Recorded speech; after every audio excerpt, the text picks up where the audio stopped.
This episode of the podcast is brought to you by Cannabinoid Nation. Let's face it, as an entrepreneur, starting, managing, or even scaling your business is a difficult task. And it's even more difficult in the cannabis or hemp industry. From keeping up with regulatory compliance to the importance of having adequate equipment such as water systems, lighting, nutrients, etc., operators face challenges on the daily that can be overwhelming and in most cases, not the best use of their time. Fortunately, the team of consultants and specialists at Cannabinoid Nation provide best-in-class industry solutions that aim to increase the likelihood of success for growers, processors, and manufacturers. Cannabinoid Nation is the industry's premier brokerage and consulting firm that helps cannabis and hemp operators with grow assessment consulting, white label, e-commerce, website development, digital marketing, and extraction services. The company also has trusted relationships with retail buyers to ensure that the growers and manufacturers they represent get the best price for their high-quality products. Visit their website to learn more about their solutions at cannabinoidnation.com. That's cannabinoidnation.com. Cannabinoid Nation, the cannabis industry's premier brokerage and consulting firm. Hello, my fellow people of the plant. Thanks for tuning in to another episode of the Cannabinoid Connect podcast, your favorite podcast that includes industry-facing conversations with the industry's leading experts that aim to educate and inform the public regarding the plant's endless benefits. My guest today is Jason McHugh. He's the founder and CEO at CALIFARI. Jason McHugh, what is going on, man? Oh, well, lots is going on. It's nice to be chatting with you. There is a lot going on, and it's a particularly special episode today because I feel like we are in the unique position to talk about NFTs, which is basically a brand new thing.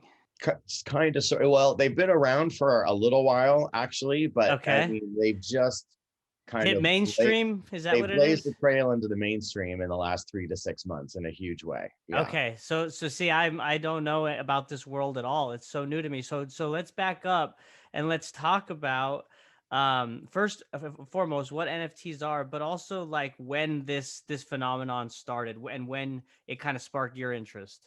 Right. Okay, well, I mean, the phenomena really started with crypto, I mean, it's going all the way back to Bitcoin, and Right. That's going back to 2013 when just the cryptocurrency came into the world, and then it's been growing ever since then. And to be perfectly honest, I am not a crypto expert. I do not. You don't have laser eyes? I do not own laser eyes. I do not own Bitcoin.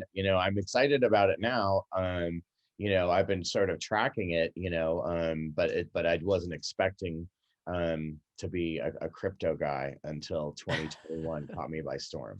I'm coming from an art and a cannabis background, so that's really my goal with NFTs is to fuse those worlds together, and also with music as well.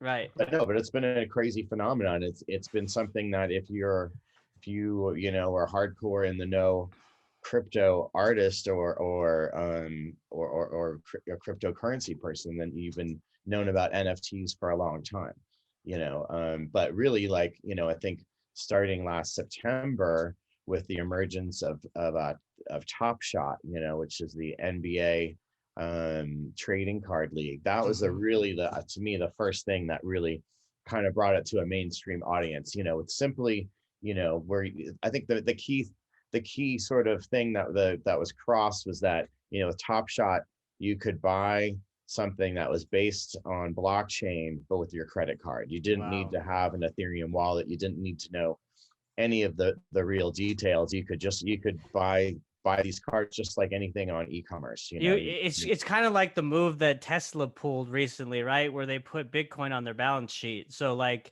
you could literally buy Bitcoin. You could buy Tesla with Bitcoin.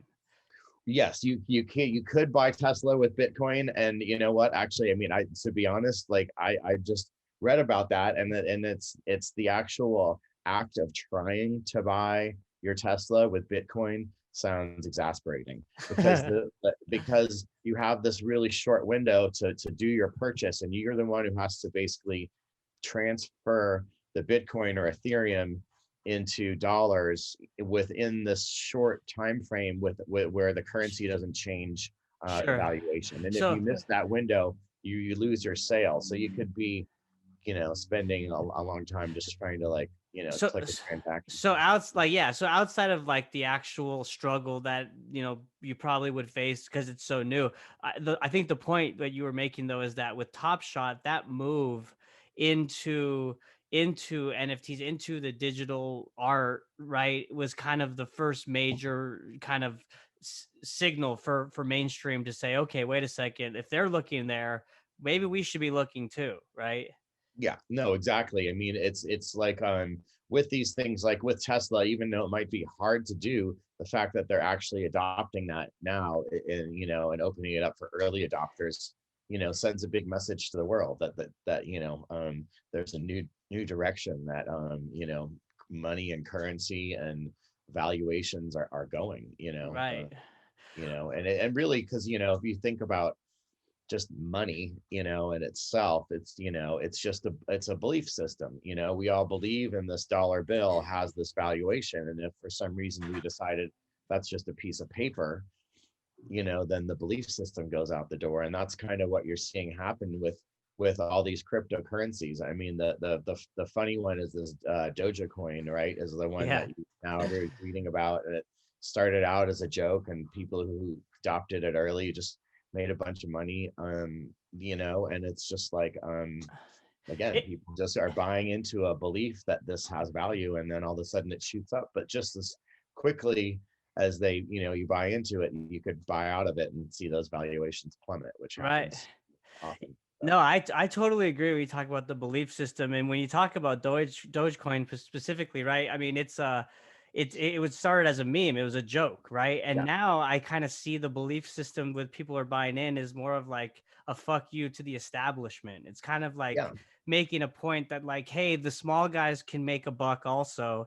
And you mhm, see executive leaders like Mark Cuban and Elon Musk kind of pumping the stock because they're rooting for the little guy also. They do yeah, understand that there's loopholes and there's different things that happen within the market that the average Joe just kind of can't keep up with, right? Because the system has already been in place for so long. yeah, And with crypto, I get, that's what I kind of see crypto and Bitcoin specifically as, again, kind of that, what, not that fu mentality, but more so like we can do this better. And what I mhm, like about crypto and Bitcoin specifically is how it's decentralized, right? mhm, There's no third party that's intervening. You don't have to wait 2 days for your money to clear. It's like, it seems like a very honest transaction. And even if you wanted to, in fact, look up that transaction, you could do it within the blockchain log, right? I mean, you just look up the yeah, transaction number and boom, it's there. yep, I will admit also, I'm not a Bitcoin investor. I do see the value of it. And I mhm, see the value in crypto. So I just want to put that out there as a disclaimer, but I get it. I get why people are starting to understand it. And then, with everything happening with the pandemic, we're just kind of printing money, right? I mean, the Fed right. is just printing money. So who knows where this is going to go, with the actual dollar. So it's interesting, man. So you said that you had a cannabis and art background. So tell me a little bit about that. And then obviously, there was a natural transition to get into this space, right? Yeah, sure, sure. Yeah, yeah, well, I guess so.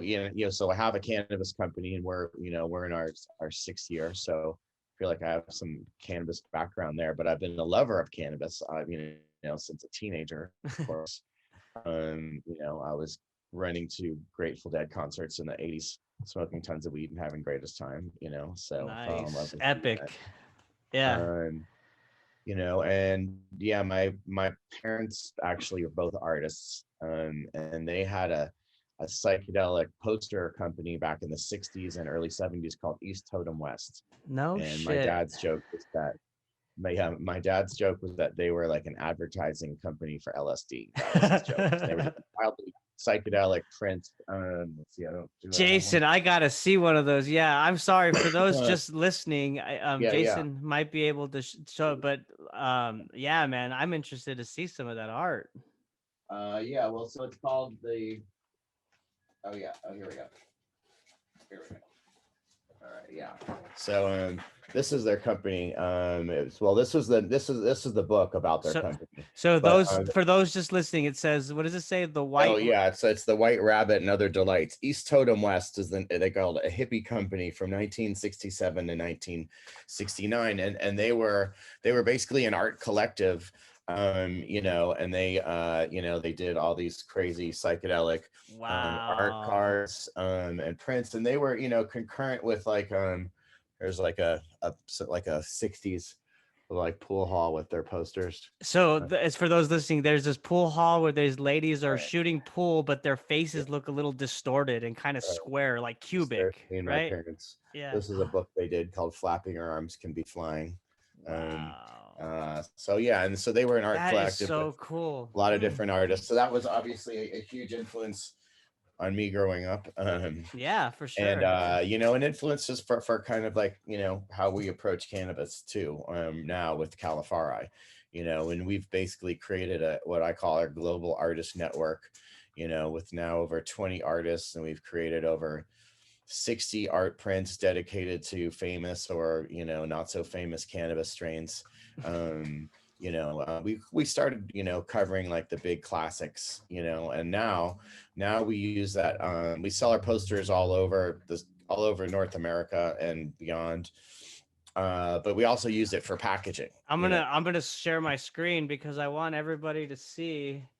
So these cards that y'all had, are these the Genesis cards that you released on 420? Yeah, so this is a copy of this is the copy of the still version of what we released. There was also a very special animation piece that we released with the first five. And these are all based on existing prints from our collection. That first one you're showing is Granddaddy Purple by Ron English. It was probably one of the more well-known artists in our lineup of Yeah. And then the next one here is Northern Lights by Simon Hayduck. He actually animated his own piece and did his own music for the NFT that we sold of his on 420. Wow. Which is an incredible piece. And what's so cool about it is obviously the art, and I did get to check out the music addition to these as well, which is amazing. And I had my headphones on, so if you really are locked in, you can totally hear the bass and just everything. It's amazing. Oh, nice. But also I love the back of the card because it gives you information about the strain. So for those just listening, like you got to check it out. Califari's website, you'll see the NFTs there, but like it's informative, but yet like the art is so cool. This one was my favorite. The animation was I mean all the animations I was really pleased with because it was just it was a really just ideal sort of fusion of art and music. Total and Latino vibe too. Like yeah. I'm Latino, come from a Latino Oh background. yeah. Oh well. Lowrider, and yeah, it was very cool. I liked it. Yeah, no, well, that's Jesse Hernandez, right? Who's goes by hashtag Urban Aztec, and that's his whole. He's a combination of like ancient indigenous, tribal culture with with his urban vibe, and he's So done cool. 3 pieces for us, and he's a phenomenal artist. Yeah, he And definitely then, is. then the music with that one was the vinyl with featuring Bernie Worrell from P Funk and Funkadelic. So that was kind of an incredible virtual collaboration that happened. With all these, but Yeah, with that one especially. this one here is cool This too. one is this is Sour Diesel by Matt Lunig, and Matt Lunig's another prolific like gig artist. I sort of met some of the first artists I found because I worked with the band Primus on some of their tours, and I've done a movie with Les Claypool, and when I was doing their Primus and the Chocolate Factory tour, I was seeing them sell out posters every night.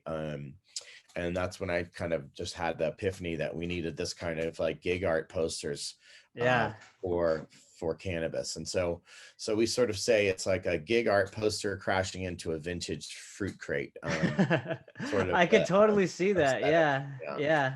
It's so cool. And then this last one is Pineapple Express by Cam, right? By Cam, and Cam's actually the creative director for CALIFARI since we started, and just a phenomenal graphic artist on her own. And so she's done many pieces for us, and this Pineapple Express is certainly sort of like, I think, one of the most iconic pieces in our lineup for sure. So That's so cool. Yeah. And I don't want to I want to give the first artist credit. We talked about Ron English, right? So yeah, Ron covered. English, and Ron Okay. is like, he's definitely a powerhouse in our lineup.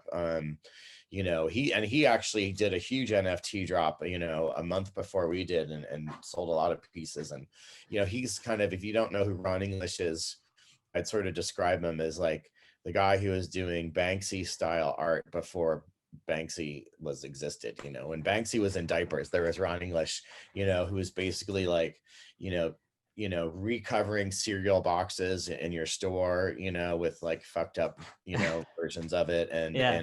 taking over billboards, and just doing some really cool stuff, sort of always parodying pop culture. So we were really psyched to work with Ron. Well, you could just tell that the talent just oozes out of this art. So, and you mentioned like how you're trying to build this global network of digital creative artists. So, Yes. how are you going about like finding these artists? Are they finding you? Do you have some Um, type of process to vet them? Like, how does it work? well, we're always just on the lookout, and again, we started kind of with like this sort of set of gig artists that have done these epic posters, so that's where we started. Um, but then we've been branching out, so I mean, I'm looking on Instagram for artists all the time. That's like probably the place I'm seeing the most people. There's also this incredible art competition. It's called the High Art Competition that Juxtapose puts on with a dispensary in Northern California. And if you just search for High Art and Juxtapose, you'll find it. And they have hundreds of entries. It's a huge contest that's been going on for years. And I've often found artists there, because I'm always, the key thing for the artists is, us loving their visual style, but them also having some affinity to cannabis. And that's not every artist. So I love Mm-hmm. the High Art competition because I know every artist there is cannabis friendly. So we found a few great artists there, and yeah, we're just always hunting. And I kind of keep this super deck of strains that I'm interested in doing art for, and it's sort of this living document. And I'm always putting together little springboards for what I think the visuals should sort of be for any given strain, and then the trick is then kind of matching the artist to the strain. And if you do that right, then it just sort of works out every time. That is such a cool creative process. How you say that, matching the artist with the strain. Um, because I mean, if you know that artist or if you've known him or her previously, like you can kind of match their personality type, say with like a particular strain, right? Whether it be the name or the way in which it makes you feel, Yeah, or just based off of their style of art that they previously have produced, exactly. So Exactly. I think that is so cool. Um, so here's a real basic question again, because this is new to most people. So how does it work? Like if they were to go onto your site, they just purchase an NFT, a digital animation, like we just kind of looked Mhm. over, and then they have that forever. They get to like, how does it Yeah. work? Well, okay. So I mean, yeah. So let's get into that. So we just dropped our first five, right? And we did it. We did it with a partner site that we wanted it again to be a low barrier of entry, since we don't have a big following within the crypto space yet. We realized that, and so we were bringing people over from the cannabis and our art following. So for this first drop that we did on 420, it was on bitsky.com/token hits. We're excited to be launching this site, token hits .com, and you can read about it at Califari right now in our token hits chateau section. But basically this entity THC is going to be creating a new app, a new website, where we're going to be dropping our NFTs. And while we're building that, we're going to be doing weekly releases of the cards that you just showed, with new ones coming out. And we'll be doing those, like for the original ones, we were just doing one-offs. We're going to make these more accessible. So we'll be selling a set of one. So we want people to be able to get these, and then we don't want them to be, these unreachable things. We're sort of excited, not so much about just, the thing that you're hearing with NFTs so much about is, this guy sold one for $69 million, and that's Beeple, right? And there's this huge Christie's auction. So there is this crazy like money side to it. But I think what we're looking towards is just like a fun new digital currency and a way to interact with the cannabis community, a really way to kind of build community, and to do some really fun stuff with marketing, where we're able to kind of blend the digital world with the physical world. We want to kind of blur the lines between those. So, your physical good that you get at a dispensary could lead to a digital experience, that opens up a new world for you that we're building. I could totally see that, man. And I love it because it just kind of shows again how big the cannabis industry is and how many opportunities come about this industry. You're talking about the intersection between cannabis and digital art and music, and art and music are two things that go hand in hand with cannabis, so it's it's like a perfect relationship.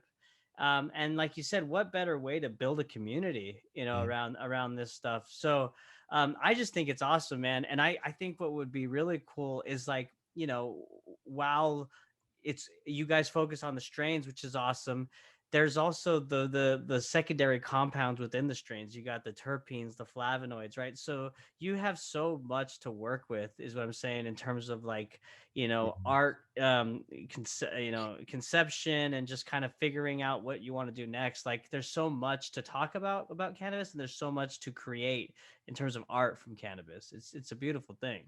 Yeah, no, it's endless. I mean, like our goal is, to tell the story and explore the personality of every strain out there, and that's an impossible task. So we just basically sort of like, now I'm just scanning what different, people are growing, so like now's the time when people are putting seeds in the ground. I'm getting menus from as many different growers out there to see what's going in the ground, and which ones are trending. So it's a little bit of a game of, finding ones that are trending and then finding ones that also are going to lend themselves to great art. Not every strain is going to lead to great art. Actually, like the funniest new strain I heard of this morning is called Your Future Ex-Wife. Oh, Somebody no. named the strain Your Future Ex-Wife, which is hilarious. But I don't think we're going to be doing a Your Future Ex-Wife poster. No, I don't blame you for that. Maybe, I don't know.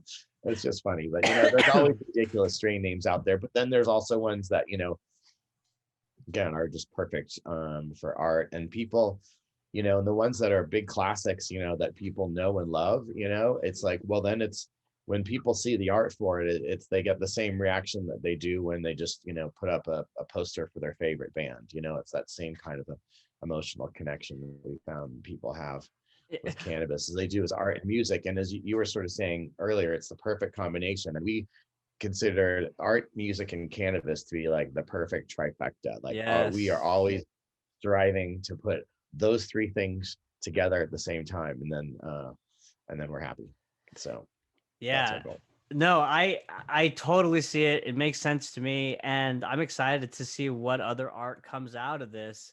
And when you talk about like the emotional kind of connection that one has with a tangible, thing they put on their wall, or if it's digital, I think times are changing. I mean, think about your music collection. How many people have, like actual CDs or vinyl records? I do. I have a collection of vinyl records just because that's been kind of imprinted from my dad. But most young people today, they got a library of music on their iTunes, or they listen to Spotify or digitally. So we're seeing that happen. Yeah. No, well, look, I mean, as excited as I am to be selling digital weed, I mean, the greatest thing about selling digital weed is that you can sell it globally. And it's, that's the greatest thing. In CALIFARI, we want to be selling real weed globally, that's our ultimate goal, I mean, and that's going to take a lot of laws changing, not just our federal laws, but that's our, Right. if we had, that's what, that would be our super meta goal. So now we can, Do you guys sell product now? yes, so we have a line of cannabis in California right now. So I Okay. mean, yeah, so Got we you. have, this is like here's our Green Lantern box, and here's our Nice. OG Kush box. And so these are our flower, we also do, pre-rolls. Here's what our sour diesel pre-roll box looked like. Oh, and And that's the same art from the same art. So we're yeah. translating the art on the wall to the packaging, But I gotta say this, and that is, even though everything is being digitized, like you say, now, my sort of theory of present day culture is that the record store died, but then the dispensary was born. So, you can't digitize, the cannabis you put in a jar and smoke, No. yeah, so you No. have to now go to the store to get that. So this is like now, like the dispensary is basically like the new cultural hub, because you used to go to the record store, and that's where you would discover new things, and so I think that, now we've got the weed store, and we're trying to basically put things in there that are fun to discover, and that's where like the physical art of actually being able to come and, either buy one online, or sometimes we do poster giveaways, with our dispensaries, to come get a physical piece of art that you can put in your room. I think that's important, Yeah. so as everything is digitized.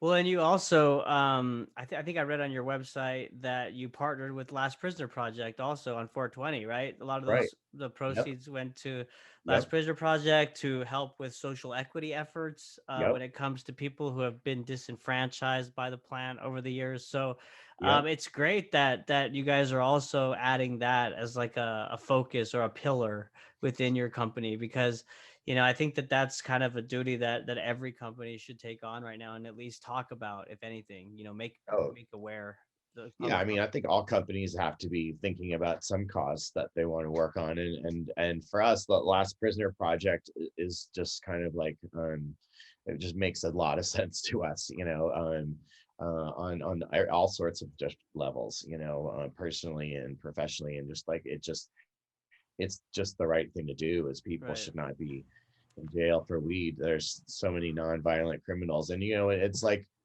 when you look at the history of prohibition, that's like when you can get especially pissed off, and I've gotten the great fortune of working closely with Steve and Andrew D'Angelo, Mm-hmm. and Steve's, considered the godfather of legal cannabis, Right. and they're both great activists and have been their whole time. So, they have a spec script that, they're trying to produce, and I got to read it, and it really tells you the history, the racist history of their early laws put into action in the 30s.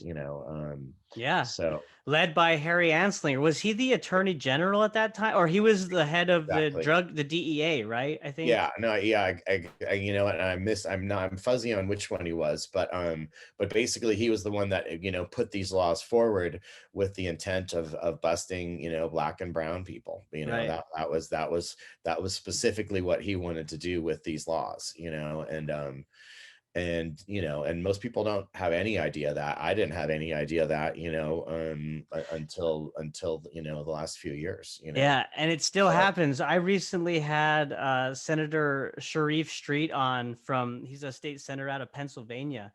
And when we were talking, he was talking about how Black residents make up 12% of the state's population, yet 31% of suspects arrested for marijuana possession were yeah, identified as Black or African American. yeah, So you just talk about the disproportionate like numbers, and how you obviously Black and in that case primarily Black people, but Black and brown people are targeted. That's when we know that the laws need to change, especially when you've got states that are operating with legal adult use cannabis at this point. yeah. I mean, at Um, this point, it's now like more than half the country has some level of legality, with medical or rec, or just decriminalized. I think the fact that New York just flipped the switch, and then New Mexico too, just in this last month, is huge. Virginia also, yeah. Oh, in Virginia too, right? Yeah. So I mean, yeah, it's definitely going a direction which is really exciting, and I'm excited if it goes federally legal. I'm also always a little bit nervous too, because every time there's like new laws, there's new ways that they fuck up the laws, Like THC caps, that's my view of how they're Oh gonna God, fuck it up. I think they're that's gonna do horrible. I mean, THC caps. THC caps is just such a nightmare. I mean, right now there's the testing is obviously a good thing to make sure that clean cannabis is For coming in, sure. but now that the way that weed is tested is like it's an interpretive science. So every lab will give you different results, and so people are chasing labs for But results. that's You know, unique to California, right? Because well, yeah, and each state has their own unique, something weird about their law for that everyone's sure. pissed off about. But that's one for California. I think there's a few for California, and Yeah, and again, none of them are perfect because we're all trying to figure this out. But I have heard that echoed that the lab so testing in California is very like stringent. yeah. It's they test very rigorously. So I get it, man. And it's going to be interesting, and that's why I just kind of keep pushing on the education and the awareness factor, because the more content that we can put out, um, we can at least have some ammo to kind of go back and point to when in fact these policymakers do step in and make these decisions. I don't know how much good it will do, but at least we'll kind of have something, because Right. due to prohibition, the repository of content is not existing, due to the Schedule 1. We haven't been able to learn about it. The research isn't there. So all we Right. really have is testimonial efficacy reports and just you and I talking like how we're doing now, Mhm. Yep. um, so it'll be interesting to see how things shake out. But on that note, I want to get your thoughts. So Califari, NFTs, the future, like you mentioned, you want to be global. Like what is in store for the company, and where do you envision yourself playing in this space in the future? Yeah. Well, I mean, first, exactly, just trying to like stay alive in California market, which is a wild, market, and we're actually making great progress there. So, and then we have, our non-cannabis line, that like we ship to all over the world, mostly in North America, and so we're excited to just be continuing to blow that out. But we are excited to be upping our presence in other states beyond California even more than we have so far. So, and especially with NFTs, so, um, whether it's us, taking product across state lines, or really kind of building like kind of collaborative marketing efforts with different companies in other states. That's really more the direction I see us going, so yeah, so we're just building that. That's the stuff we're building next, along with this Token Hits Chateau and tokenhits.com, where this NFT trading card universe is going to be built, and that's the bigger lift, and that's the thing I'm most excited about, because we're going to be just expanding our art efforts greatly, and then basically kind of like just putting them out into like a new audience in a new way that when we started this mission, we did not know about, and or maybe did not even really exist when we started in 2016 doing this art mission. So yeah, so I mean, there's so many things when you just think about just art and tech coming together and directions that we can go with this, that we're excited. And yeah, like you know uh, how much music we bring into this is yet to be seen. These first five we did, was all music based. We'll do some that are just more straight trading cards, but I think we're definitely going to be looking for more music collaborations, which is something that's kind of near and dear to our heart. So Yeah. Well, it goes back to that point of the trifecta, right? I mean, you yeah. got art, you got cannabis, you add music to the mix. I mean, it's just the perfect combination. So, yeah, really, really excited to follow y'all's progress, see the new art that's coming out of Califari. And yeah, I want to get my hands on the first Genesis, those 5 cards. So I need to get on the different apps that you mentioned. Well, yeah. So those cards got the first. Well, the first five, you can see them what they look like on our Instagram or on the page, but they're now purchased. But you can, but as since they were purchased, they all automatically appear on OpenSea. So you can go to OpenSea.io and you can make a bid. To the people that already have them, and then it's up to them if they want to resell them.